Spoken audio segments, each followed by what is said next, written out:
আগের একটা ভিডিওতে দেখিয়েছিলাম যে আমরা কিভাবে হঠাৎ করে প্ল্যান করে হেবডেন নামক এক গ্রামে চলে গিয়েছিলাম, আর গ্রামটা এক্সপ্লোর করতে করতে পৌঁছে গিয়েছিলাম নদীর ধারে। নদীটা খুব একটা চওড়া ছিল না এখানে। নদীর মধ্যে থাকা ছোট বড় পাথরের উপর দিয়ে সাবধানে পা দিয়ে ওপারে পৌঁছে যাওয়া যায়।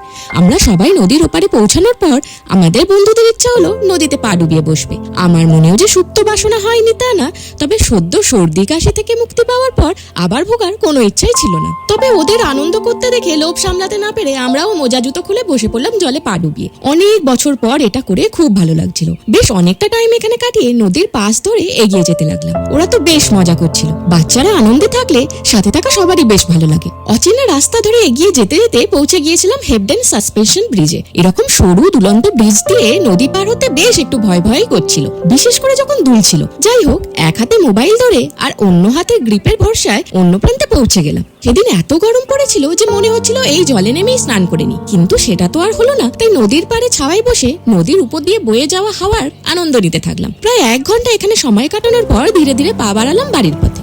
আরো কিছুটা সময় সেখানে কাটানোর খুব ইচ্ছা থাকলেও আমাদের বন্ধুদের আগে থেকে অন্য জায়গায় কমিটমেন্টের জন্য বেরিয়ে পড়তে হলো। তবে ঠিক করলাম যে পরের সপ্তাহে ওয়েদার ভালো থাকলে আবার বেরিয়ে পড়বো। তবে ওরা যে বেশ আনন্দ পেয়েছে সেটা জেনে বেশ ভালো লাগলো। আর আবারও প্রমাণ হয়ে গেল যে হঠাৎ করে প্ল্যান করা ট্রিপ কিন্তু সফল হয়। আজকের মতো টাটা, আবার দেখা হবে।